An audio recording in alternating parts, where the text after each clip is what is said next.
And now let's bring you the latest on the Sewol-ho ferry disaster, which is now in day 17.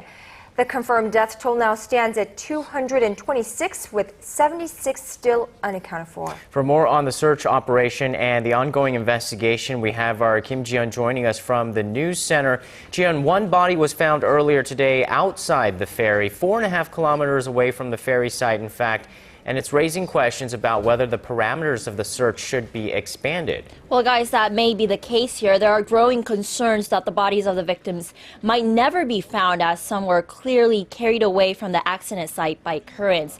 2 days ago, another body was found 2 kilometers northeast of the accident site in the opposite direction from the one found today. So it's hard to predict which way the bodies might be carried away, but also how far the search area may need to be expanded. Some of the victims' belongings have been found as far as 30 kilometers away from the ferry.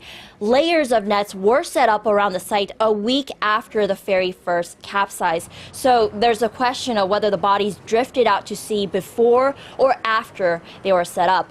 The task force focused on preventing the loss of the victims' bodies says it will intensify its search with the help of more than 200 fishing boats near Chindo Island.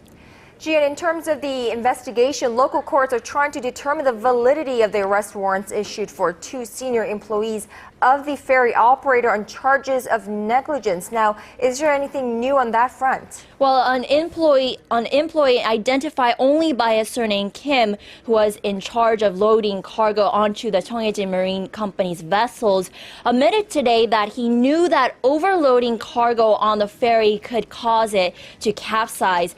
He said this after being questioned repeatedly by reporters on the matter.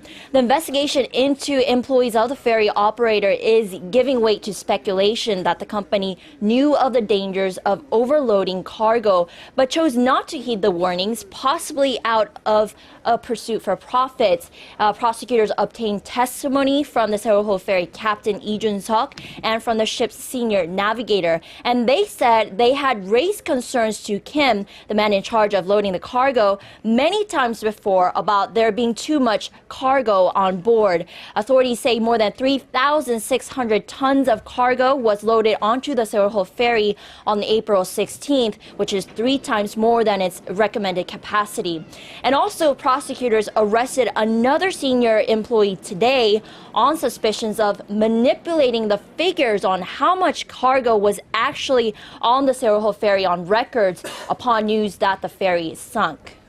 And some key figures in connection to the owner, Yoo Byung-eun, including his brother-in-law, refused to answer the summons for questioning earlier today. That's right, Sean. This is the second time Yoo's brother-in-law, Yoo Hyuk-gi, who has permanent residency in the United States, has refused to answer to the summons related to the ferry sinking.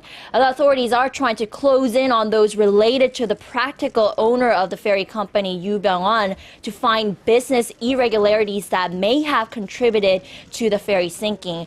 But they are having difficulties since people like Yoo's brother-in-law have refused to answer to the summons. The prosecutors gave a new deadline for Yoo Hyuk-gi to answer to the summons by next Thursday.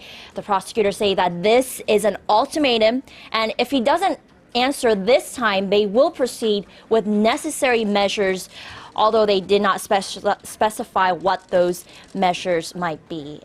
I'll bring more updates later today.